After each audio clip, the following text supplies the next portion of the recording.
It's about understanding what that power is. That Yeah. power is energy. Mm-hmm. God is energy. It's the life force that exists in everything. Even inanimate objects are not inanimate. They are moving, they are alive. They're atoms that are molecules that are vibrating at a Mm-hmm. particular frequency that makes them appear to be solid, but they're not. Yes. And if you understand that, then you can't deny the possibility of Reiki working or Mm-hmm. crystal energy working or Yeah. your ability to manifest whatever it is that you want, including healing. Welcome to Alignment Adventures. This is a podcast where we explore what it means to live a fulfilling, aligning, and present life. I'm your host, Lindsay Tanner, and I am so grateful that you are here.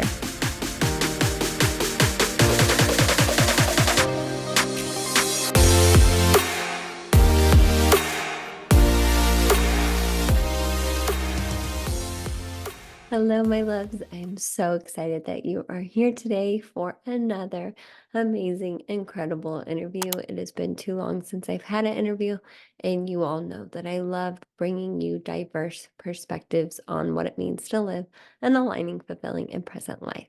Today's interview is extra special because I have Kim Orphan on, who is the owner of the yoga studio / retreat center, wellness center that I've been teaching live yoga classes at. And as soon as I met her, I just knew she had to come on the podcast. And luckily, she was very willing to do so.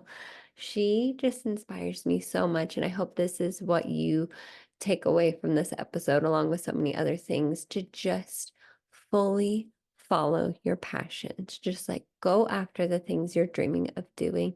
And you're going to face challenges and fears and things along the way, and that's okay. But just keep going. So, of course, Kim shares her story, her spiritual journey, starting all the way back in 1994, and all the things she's learned along the way. The two modalities that she specializes in and she facilitates at her retreat center, the Healing Path, is Reiki and crystal healing. And I had the wonderful opportunity to receive both of these right after this podcast. It just flowed so beautifully. So I'm going to share how that experience went for me at the end of the podcast. But please tune into this episode to hear all the things about those two practices. We even talk about the science behind them, how they work.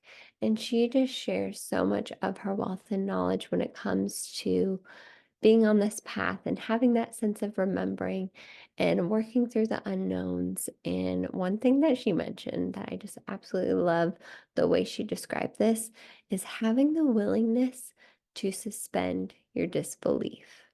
So, with all of that, I'm not going to give too much away. Let's get into the conversation because I know you're going to love Kim and her energy as much as I do. Kim, thank you so much for coming on Alignment Adventures. I'm so excited to share your story and your message with everyone. I know it's going to be magical and expansive. Thank you so much, Lindsay. I'm so happy to be here. Well, let's start with my usual question just so we can get to know you on a deeper level. And you can answer this in any way, deep or as shallow as you want to go. But who is Kim Orphan? Well, I'll tell you, for the last 29 years of my life, I've been a flight attendant for a major U.S. carrier, and that has been my sole identity, or at least it felt that way. And it especially feels that way now that I'm no longer doing that, that I'm retired and following another passion of mine. But I find myself introducing myself and to new people and saying I'm a flight attendant. Wait a minute. Oops, I'm not a flight attendant anymore. So but that's what I've done, and I love to travel, and it fulfilled a one dream of mine.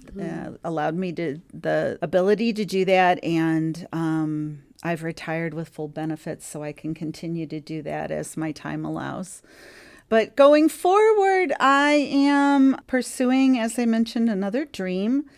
That is to open a holistic wellness studio in my hometown of St. Louis, Missouri. And I always envisioned a place that would be kind of all-encompassing and that would be available to anyone and everyone. I want to see in my business a very diverse clientele. I want to let people know that it's open to everybody and hope that we will continue to grow. And yeah, that's love it. Yeah. I love it so much. I think it's so interesting, like you said, to see people's stories unfold, and like you mentioned, having multiple dreams. Like sometimes we get caught up in the story that I have to do this one thing that I went to school for, and we get so stuck in that. Yeah. So I love that your story is unfolding. You accomplished that first dream, which, by the way, that was one of my dreams. I think I told you this when we first met. Wonderful. I used to like write papers about like being a flight attendant. I thought that would be so fun. But here you are. You did that, and now you're moving on to the next dream, which is so cool. How has that transition been for you? Scary. Wonderful. Exciting. Every day I wake up eager to get to the studio and see how the day's gonna unfold, because it seems like every day, there's something exciting happening. And if it's nothing more than just we got a new client, I see in the schedule we've got a new client, or that people are starting to talk about the website and they're starting to pass the word around about the business. It's just so exciting and fun, and I'm loving it. I'm loving it. One of my favorite things in the world is just hearing people talk about what they're passionate about and following their dreams. It just is so life-giving, and you can feel it. I can feel it in your energy, and I'm just thank you. Grateful to be a part of it. So thank you for following your dreams so I can be here teaching yoga. That you were able to work with us. You're a wonderful asset to our studio. Well, we just synced up as the divine timing for Definitely. both of us to meet. I love that. Well, that's a great lead into the second question I love to ask, which is, what does living in alignment mean to you? Living in alignment means pretty much, I guess, following your dreams, doing in your everyday life what it is that you really have a great passion for. Yeah. And I started on my spiritual journey back in 94, the same year that I started flying, actually. Wow. And I had a lot of downtime in the course of doing this job. We had a lot of downtime on our trips and whatnot, on layovers and things, so that I could read, study. I learned Reiki. I learned crystal energy healing. I learned just a lot about my own spiritual beliefs. And the two kind of happened simultaneously. It worked out so perfectly. But as time went on, I realized that this was something that I not only I was passionate about, but it was something that I could make into a living too, on top of. And so again, when the time came that I had to retire, because I have a chronic health condition and it wasn't allowing me to fly anymore, the next perfect step in alignment with my, with my path was this, just open this business. So cool. Yeah.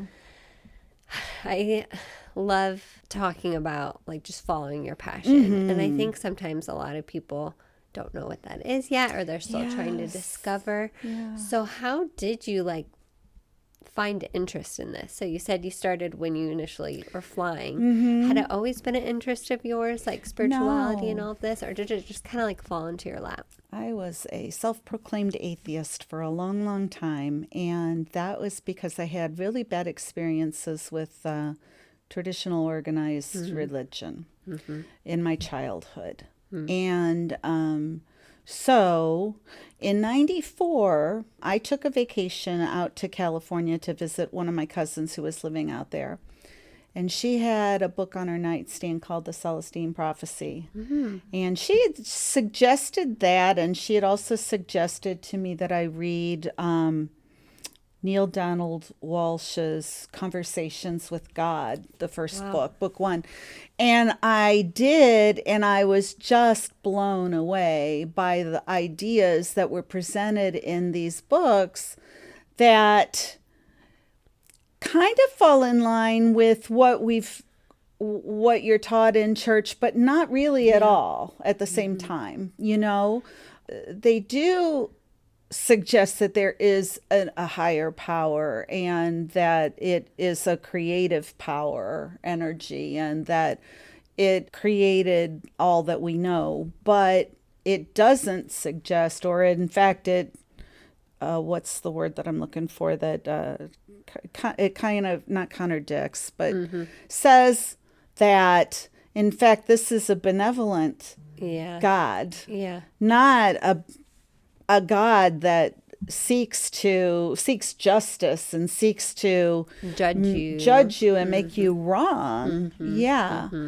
That was the part that I had such trouble with. And so anyway, I continued on that path from going from one book to another. I read Neil Donald Walsh. I read Wayne Dyer's everything I could get my hands on by Wayne. Then I discovered Louise Hay, Hay House Publishing. Everything that she published it all fell in line with. And the thing about what I read was not just that it kind of catered to what I wanted to believe, but it resonated so deeply that I thought there was no way that this could possibly be wrong. Does that make sense? Totally. You're right. It is so experiential. Like, I always call it like a remembering. It's like something that you know to be true. I already knew. Exactly. And then you're like, oh, this makes sense. That's how I felt. That's exactly how I felt. I love that. Yeah. I can connect with your story in so many ways of like, I experienced religion growing up and it just never really hit, you know? Yeah. And I think you're right. I think parts of it are aligned with the truth, and everyone's truth is different, but it just seems like they missed the mark a little bit. Right, exactly. So then when you do read something or hear something and it I love that word, resonates. Yeah. It resonates in your body. It vibrates in your body. You can just feel it in your body. You're like, this is my truth. And it's so right. Yes. That it's just like not possible. You can't even imagine how it could be wrong. For sure. And then I feel like it's kind of hard in those early stages. I don't know how you were with that. I mean, I'm still in the thick of it, let's be honest. I guess we will always be. But once you like rediscover this and then you re-enter the world where a lot of other people don't know this information or haven't remembered yet, trying to like integrate that back in without being like, you all need to listen to this and like read this. It's hard. You want to share it because it's so positive and it feels so good. In fact, I did have an experience with my best friend because we both kind of went through the same thing with organized religion. And we both found ourselves in a place at similar times in our lives where we were it just wasn't resonating with us. But when I found these things and I wanted to share with her because I knew if she knew about them, she'd get it. She'd get it too. She didn't want to hear it. And she accused me of preaching, nobody wants to be accused of preaching. No. I certainly didn't, but I was so excited about it. And then, but eventually, it's funny, eventually she found her own way. And this is exactly the way it's really supposed to happen. Everybody is on their own path, and you have to allow them, because that's why I think why we came here, to have our own experience. Totally. Oh, that's a hard one to swallow. It is everyone's on their own path. Yeah. It's hard, and then also brings me like solace or reprieve sometimes. Like, okay, I don't have to go out and like not fix everyone, because I'm not even fixed myself. I don't know. That's a weird word to say. No, but I know what you mean. You don't have to go out and like inform everyone. You can share it in a way, but you don't have to convince people. I have to remind myself of that often because I get so excited because I love it so much. And I'm like, step back, Lindsay, just share. And I find that interesting too. You have to be at a point to to resonate with it. Mm-hmm. You know, going back to like so many of the spiritual teachers that I listen to, I know you listen to Abraham Hicks too. Yes. They say that you cannot perceive what you're not the vibration of. So some people just aren't in They're not that there energy yet. Right. Which I respect, because there are certain books that I've tried to read that I know I'm going to like, but I just can't absorb it until the time is right. Later down the line, yes. I've got books on my shelves that I bought because something caught my attention. For sure. But as I tried to start them, it didn't quite work yet. And then I've gone back to them even years later, and I'm like, wow, why did I wait? I know. Oh, so true. Or even like if you have a book that you love and you reread it again and you get something totally different from it. Mm-hmm. Right. I find that with, I don't know if you've read any, I feel like I say his name wrong every single time, but Eckhart Tolle. Eckhart Tolle. Yeah. A New Earth, Power of Now. Every time I read him, I like underline new things. So good. So good. Yeah. So tell me what it was like, you know, from 1994 to the present. How was that integration of, you know, learning these new things and deciding what you were going to do with it? Like, how did you get to the point eventually? Well, I guess you kind of already mentioned you had to retire and that opened up this. But like, was it difficult to integrate those things along the way? Sometimes that good feeling really helps. You know, Yeah. you want to be that person. You want to utilize what you've discovered. Yeah. So it's not that hard. But there are times when you fall back into old habits and patterns, and that can be a hard pill to swallow. Mm-hmm. Like, I'm not as enlightened as I thought I was yet. I know, but I have a hard time implementing. Yeah. So it you know, again, everything just happens the way it's supposed to, and it just went the way it was meant to. That's what I believe. There's nothing in my life that I regret. Yeah. Powerful. Yeah. I think that can be hard once you discover this. It feels so good. It feels so aligning. You're like, this is true. But then we're human, and we revert back to our old programming. Yeah. And we can really want to beat ourselves up there. Or I know I can like shame myself. Like, why haven't I remembered this yet? Right. Or you just maybe get stuck there for a little while, and you know, it takes some time to pull yourself out of it and remember what you already learned or what you already remembered once but had forgotten again. You know, it's just a process. Do you feel like every time you kind of fall into that, does it help you sink into it a little bit more, deepen your understanding of whatever that is? Yeah, definitely. I'm at a place now where I've relearned some of what I learned back then, and I see life even differently than I did at that time. Does that make sense? For sure. And but I feel like I have an even deeper understanding, and that the implementation is not as difficult now, and I have a even stronger desire to you know, to keep working with it.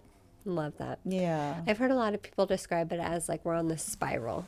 And you kind of keep encountering the same things, but you just go deeper and deeper. But it's not quite the same. Every time it gets a little bit further, you get a little bit closer. For sure. That's why I try to remind myself too. Yeah, I'm that's like, I thought I was past visual. this. Yeah, that's a great idea, great visual. Yeah, it's like, oh, okay, I'm just integrating it or learning it on a deeper level. Okay, that makes sense. Right. Let's talk a little bit about Reiki and crystal healing. Sure. So when did those come into the picture? Was that later on? Did you just kind of stumble across those two from your learning, or did you hear it and you're like, this is something I have to do? So, you know, what happened was I was on my journey already, and what was happening in the physical world was that I had some physical issues that I wanted help with, and it led me to follow a more holistic healing path.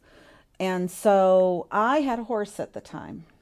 I had a horse and I had 2 cats. My horse I'd had since I was 13, and she was getting older. It was around 2001 2001 or 2002 maybe, but she had developed laminitis, chronic laminitis, and I had tried all the allopathic treatments that I could find, and nothing was helping her.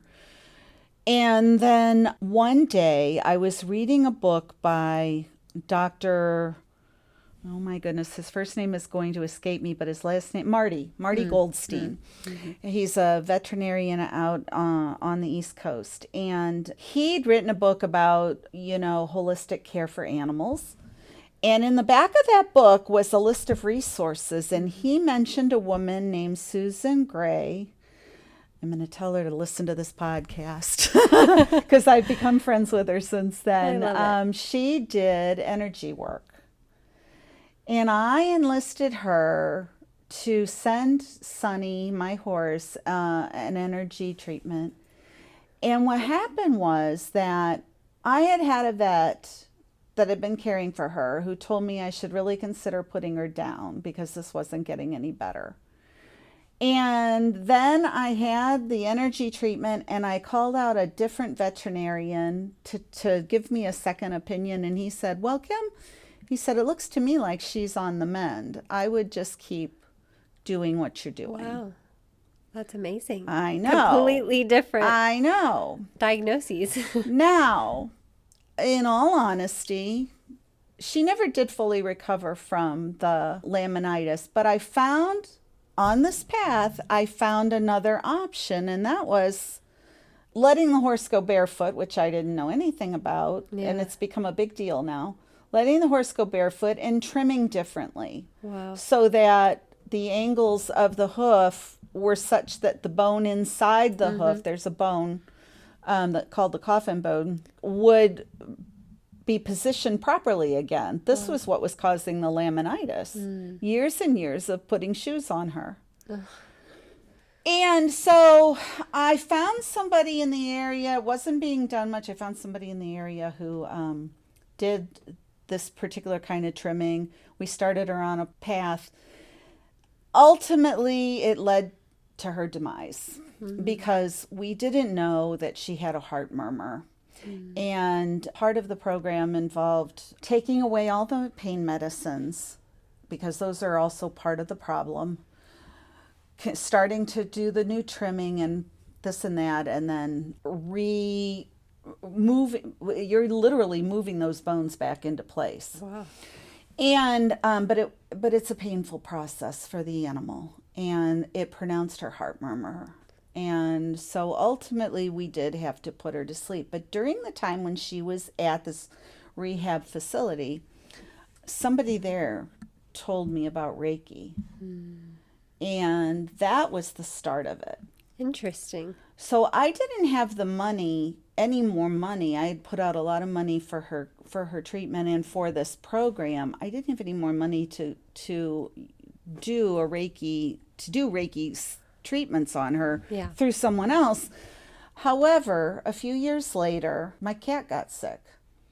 And at that point, I said, okay, enough is enough. I'm going to learn Reiki. I'm going to start utilizing it and channeling it myself. So that was the start. 2004, I think it was.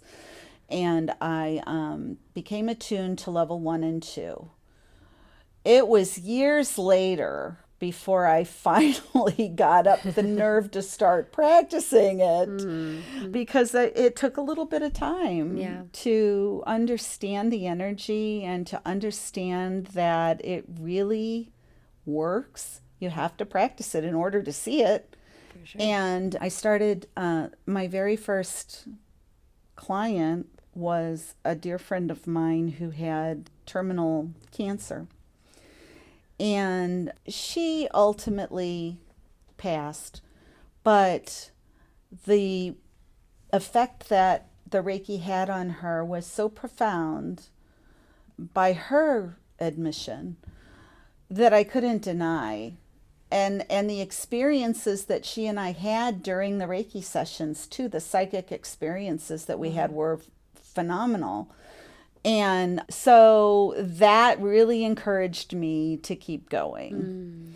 I don't remember exactly what year that was, but I want to say I know in 2017 then I found myself interested in crystal energy work. Mm-hmm. And there was a woman who was teaching crystal energy work online, and she talked about how the basis of her teachings were the science behind, or was the science behind crystal energy healing. And that caught my attention. For sure. So I got into her program. It was Hibiscus Moon's Crystal Academy, and I think I've heard of that actually in a different yeah, podcast. That's so interesting. she's taken a little sabbatical now. She's not teaching anymore, and I don't know if she'll come back to it or not. But she was based in Florida, Mm-hmm.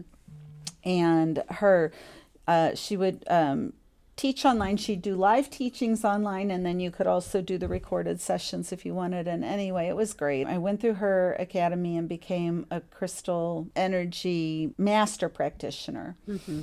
And then I did some more online training so that I learned to combine the two, Reiki and crystal energy work. And so then I finally started to feel more comfortable practicing on my own, and started by practicing out of my home. And that was just in the last couple of years actually, Yeah. that I really started to market myself and Yeah. get people who were interested in having sessions. I even went so far as to become a Reiki master, so that I was able to teach Reiki and give attunements to others. And that's how I got here. It led me to, I started thinking, well, how do I want to teach this? I want to have a place that does more than just offers Reiki. Mm-hmm. There are so many beautiful modalities out there, and everybody, attunes are aligned, I should say, with Yeah. something different. Yeah. So I want to offer it all. I want to see it all happening in one place.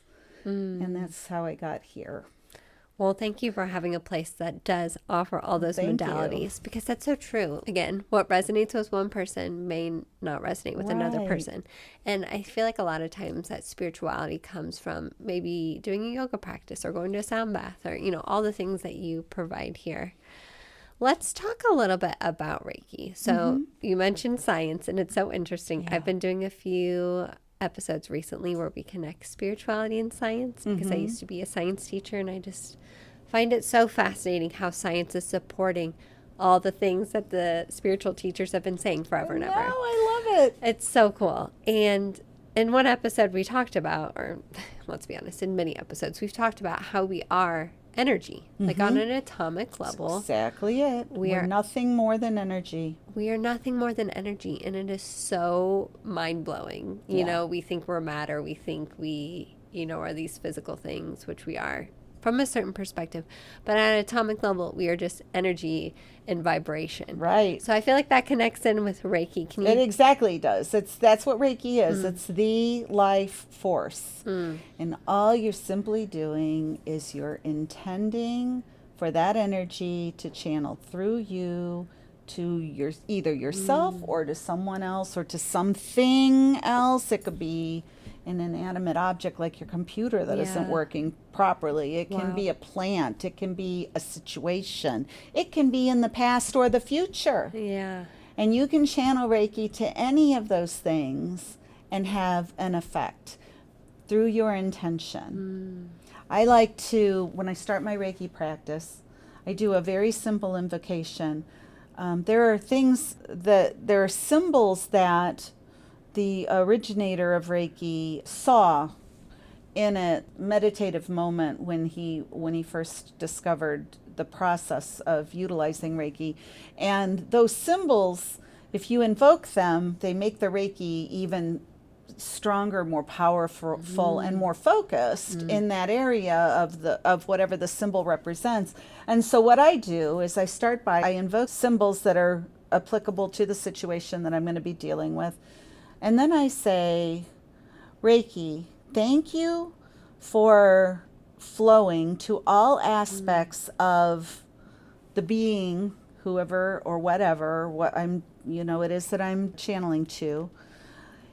Thank you for flowing to all aspects of this person's being in all directions of time and space, transmuting all blockages back to source, light, and love. And then I say, thank you, Reiki, that it is so.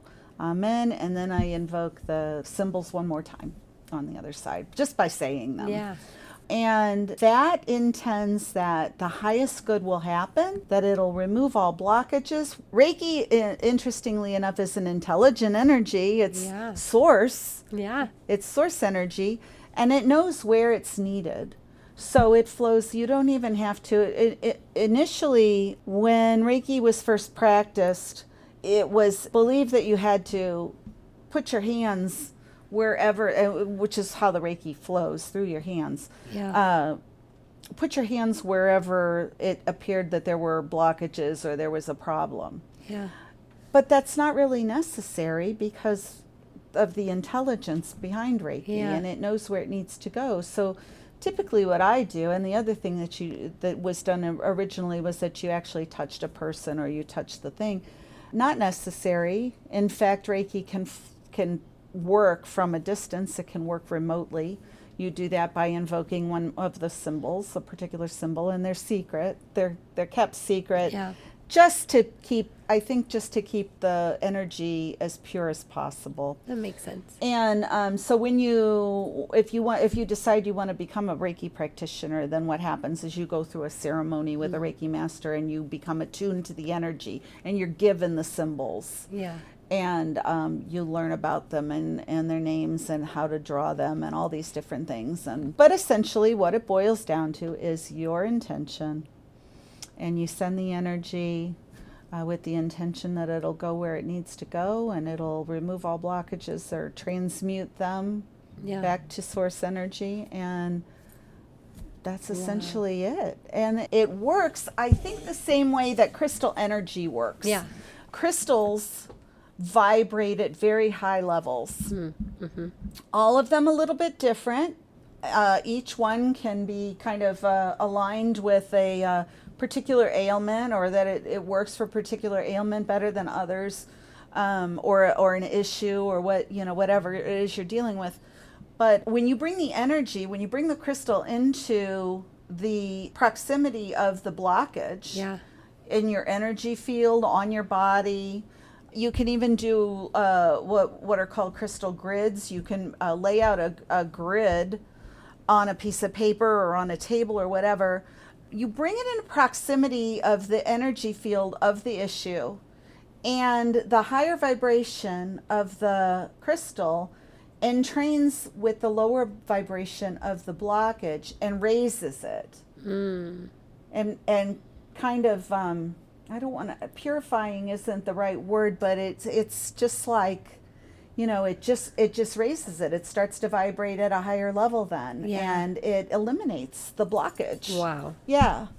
So and that's fascinating. essentially the science behind it, in my primitive way of describing it. It makes sense to me. Yeah. It totally makes sense to me. And I think Reiki works the same way. Yeah. I think you're just bringing, you're intending to bring in the pure high vibration of the life force to entrain with the blockages that exist there, and that's how it does its thing. So fascinating. I feel like even as you're talking about it, I can feel like things in me moving. I'm like, I've been having the sinus issues for a year. We'll talk about this afterwards, but I feel like Reiki can help that. It most certainly can.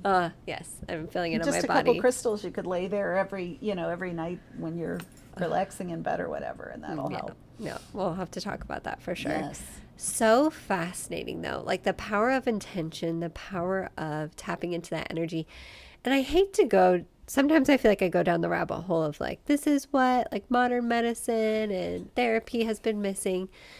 Those have their place. And of course, we need antibiotics every once in a while. We need modern medicine every once in a while. But it's like they've been missing this huge piece that is consciousness, that is source energy, that is energy in general. Just acknowledging that piece. They know. Is huge. I mean, the fact that we use crystals to operate our clocks, to operate our computers, to, tourmaline is a word that some people are familiar with. It's the piece of a curling iron that, or inside of a hair dryer that helps heat. It helps heat, but ionize the air that, or the hair, so that it smooths it out. It's crystals are used for all kinds of things already, and they know the power. They just don't want us to know. And also, well, yeah, because it's going to require a lot of change, and it'll come in its time. It's just probably, maybe I shouldn't put this energy out there, but it may be a slow process. Yeah. Reiki is being used more and more around the world in hospitals. They now know, they don't know why yet. There are studies being done, but they do know that the power of it. And they are attuning nurses so that they can use it in hospitals, and hospice workers are using it. And in fact, I read a book probably 20 years ago by a nurse, and her name is going to escape me, but she worked with everybody knows this one, Dr. Mehmet Oz. He's a really highly reputable heart surgeon, and people don't know that about him because all they know is this TV show. I was going to say, is that the TV show Dr. Oz? Yes, Dr. Oz. Okay. But he was allowing her to come into, with, of course, the patient's acknowledgement and what's the word? Allowing the patient, allowing them to come in to the operating room of his heart patients. And she would channel energy. I don't think in her book she said that it was Reiki, but she would channel energy, and she would psychically align with the patient and talk with them and talk with their heart, the energy field of their heart, as he was operating on them. And they were finding that these people were recovering, and like their recovery time was much shortened, was much easier, was more frequently positive outcomes. It was amazing.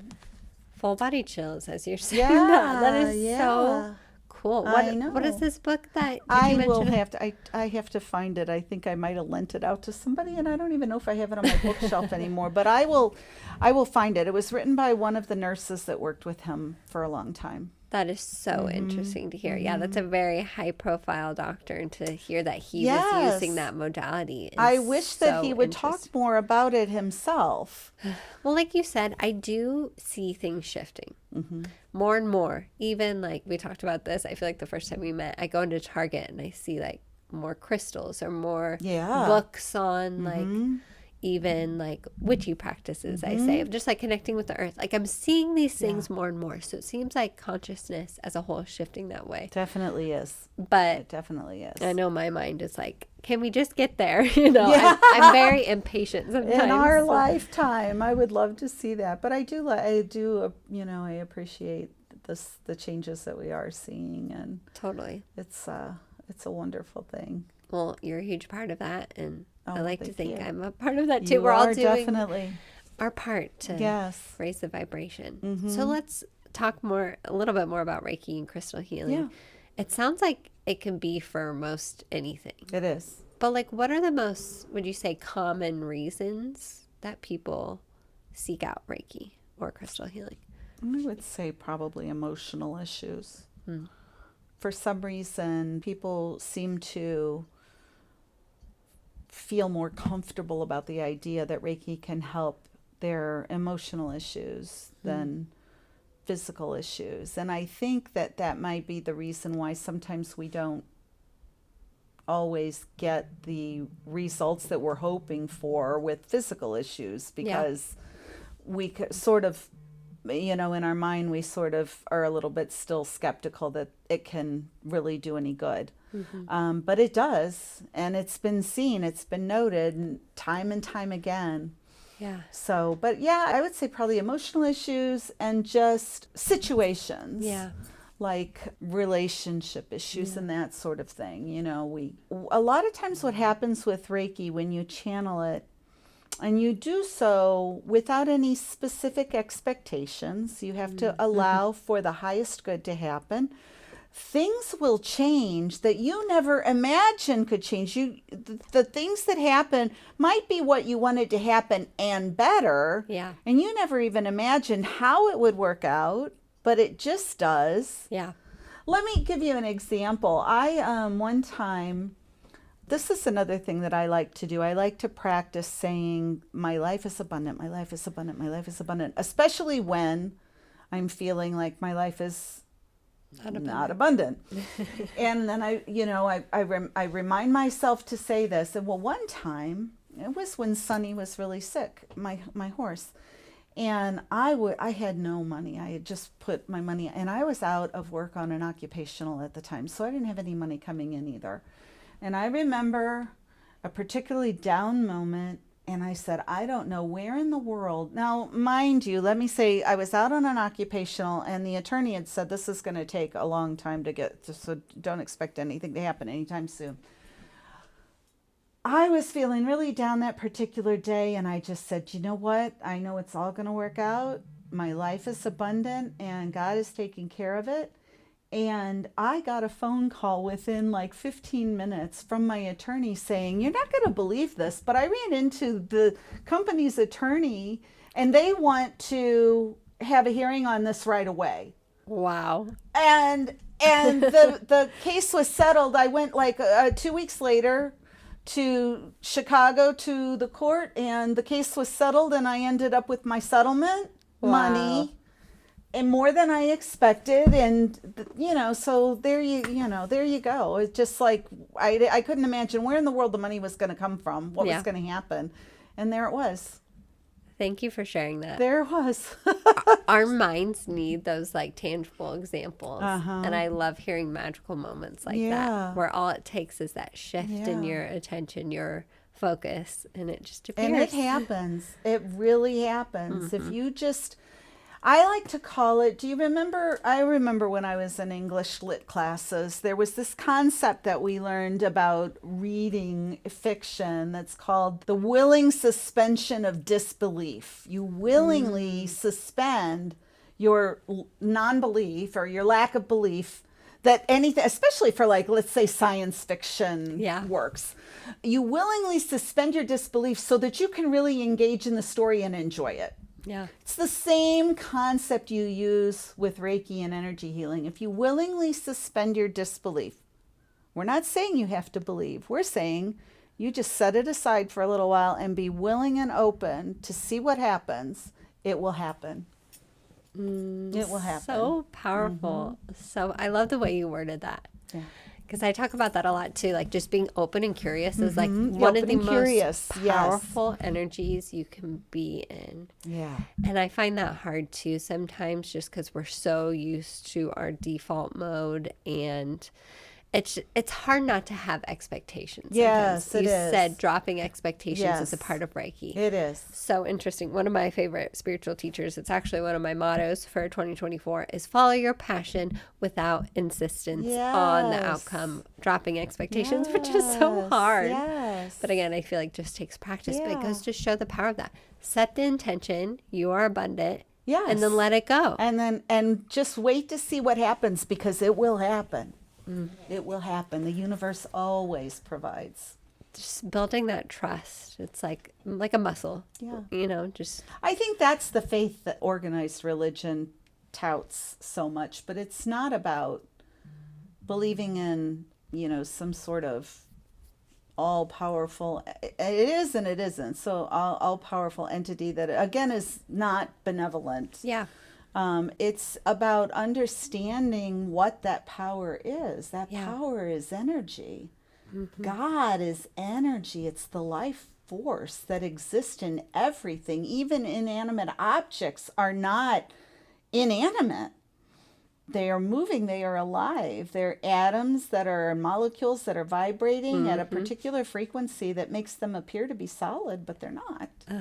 Yes. And if you understand that, then you can't deny the possibility of Reiki working or crystal energy working, or your ability to manifest whatever it is that you One, including healing. So powerful, so good. So many pings in my head. I was like, where do I take this next? It's so good. That is so powerful right there. I believe 100% what you're saying. And I was just reading a book actually about like the story of Adam and Eve, talking about religion and all that. Interesting. How, gosh, I don't know the story very well. But basically, part of it was saying, like, do you want to be like God? And they're like, yes. And the mistake is that they didn't realize that we're all God. They already are. Yeah, we're all God. Yes. Even that's Adam, the mistake. The belief that we're separate from God. That is what A Course in Miracles talks about it. Yeah. A Course in Miracles was allegedly channeled from Christ. Wow. Yeah. Through Helen Schuckman and a gentleman whose name will escape me, but I got to tell you this little bit of irony. The woman Susan Gray that I mentioned earlier, who was the energy healer for my horse, Helen Schuckman was her aunt, or an aunt by marriage. Yeah. And she, and along with a friend, they channeled and transcribed the work, Course in Miracles. Wow. Yeah. The synchronisties. Yeah. I know, it's amazing. Love hearing stuff like that. It's amazing. I could tell you a whole nother story about Susan Gray that would blow your mind. Another synchronistic happening with a flight attendant that I used to work with. Oh my goodness. I bet you have so many stories. I do. Just even go on forever. We'll save that for maybe for part another 2 one. because I feel like you'll come back on. Oh, I know what I was going to say. I just saw on Instagram that if you have Spotify, I don't know if you have Spotify, Course in Miracles is on there for free, and you can listen to you're it. Kidding. Now that would be wonderful, because it is not an easy read. It reads a lot like the Bible. Yeah. Although not in stories. Okay. But it's a hard read. So I would definitely, and it's like one sentence at a time. Like every sentence is so meaningful. And the book is like, an inch and a half, 2 inches thick. It's a long read. So so that's good to know. Yeah, I might have to just listen to a sentence at a time Yes. before I go to bed or something. That's when I like to listen or read those deep spiritual books. It's like before I go to bed. And because then it gives your mind and your body time to absorb it and understand it. So good. Yeah. This conversation is so beautiful. We are teaching a class here in a little bit, so I guess I should wrap it up. But I have a few more questions before we end this. So if someone is interested in Reiki, whether they're here or not, well, I guess specifically if they're in the area, how can they work with you? And is there another way they can work with you if they're not in the area? Good questions. Yes, they can if they're in the area. If they're in the area, they can contact me through my website, thehealingpath.co, not com, but .co. They can call me at 314-226-5364, or they can email me. Now, this is a little long. It's at Kim Orphan, KIMORPHAN at ReikiCrystals.net, all one word. If they are not in the area, they can contact me through those means, and we can do a remote session. Beautiful. Yeah. The power of the times we live in. Mm-hmm. We can defy time and space, which that's supposedly an illusion anyway. So right. That's a whole other rabbit hole. That is, yes. Beautiful. Well, I will link all of that so people can easily connect with you. My last few questions are fun ones. What is your favorite alignment activity? So in this time and space, what is your favorite activity to do where you just like lose track of time and space? Probably like my own, like meditation and my own practices for myself, giving myself Reiki and playing with my crystals. I can reading about them and what they do, or go into a crystal store, or like right now the Tucson Crystal Gem Show is going on in Tucson. It's the biggest one. I think it's the biggest one in the world, if I'm not mistaken. It's going on. I have yet to get there, but I would love to sometime in the near future. Oh my gosh, my friend lives in Tucson. I Yeah, should just you tell her should to just mail go. us some. You're on your way. Yeah, I really missed out on that being close to Phoenix. But you're Yeah. going to make a trip. You're going to go to Tucson, do the Yes, crystal thing, and definitely. Sedona. Yes, and Sedona for sure. Yeah, definitely. Oh, well, Yeah. such a good answer. Yeah. My last one for you, and this can be tricky sometimes. If you had to give one piece of advice to anyone on this path at any stage, Oh, this what is would it easy. be? Just let go. Just let go of your preconceived notions and be willing to suspend your disbelief so that miracles can happen. That's my advice. Willingness to suspend disbeliefs. Yes. That's a beautiful way to say that. Thank you for sharing that. And Mm-hmm. thank you for coming on. Thank you for having me. And thanks for coming into my life. Oh, gosh. Well, that goes both ways. Yeah. Thank you so much, too. You're just what I needed. Coming back into this geographical area, I've had a lot of mental blocks of, am I going to stay on this path? Am I going to continue doing the things I want? And then you showed up, and I'm able to practice yoga and tune into these energies. I'm so excited for it's you, beautiful. and I'm glad that I can be a part of it.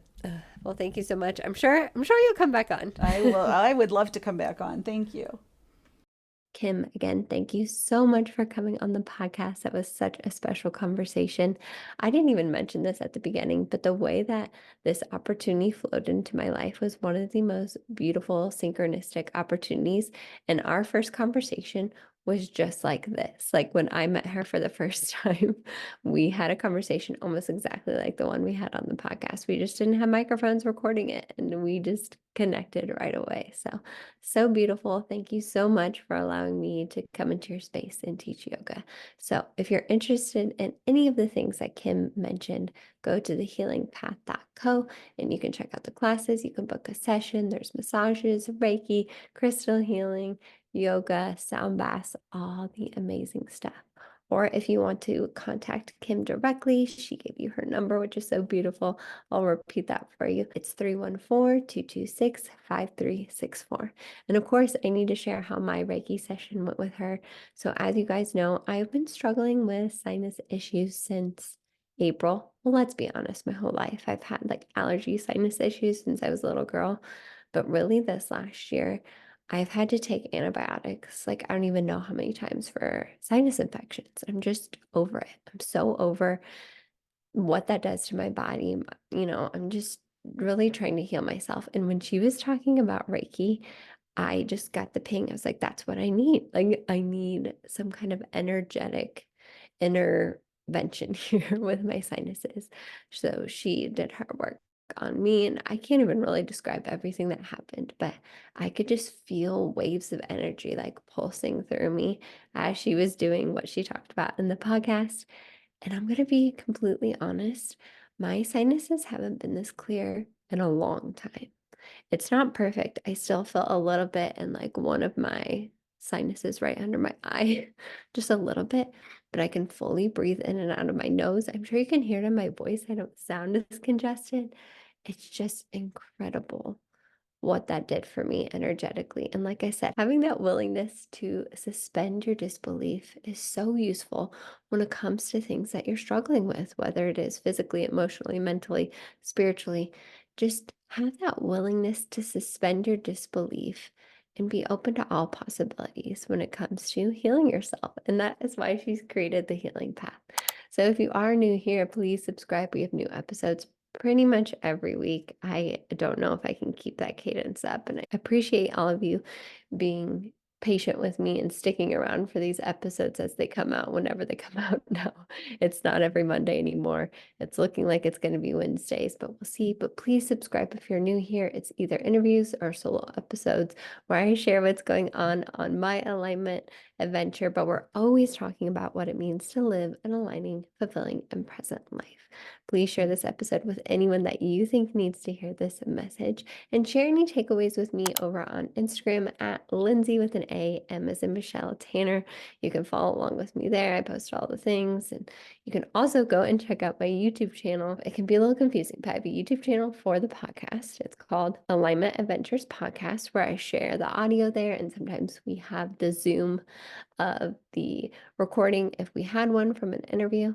And then I also have my personal YouTube channel, Lindsay M. Tanner, same as my Instagram handle, where I post yoga flows. So if you are not in the area, you can get some of the yoga flows there, or meditations, or I've even had a few fun vlogs or talk videos. I recently was talking about how to thrive in winter, just sharing my insights there. It's a very creative space for me over on YouTube. So I just appreciate your time and energy, and I hope you are doing so well in this time and space. I'm sending you all the love, all the high vibes, and of course, I will see you in the next episode of Alignment Adventures.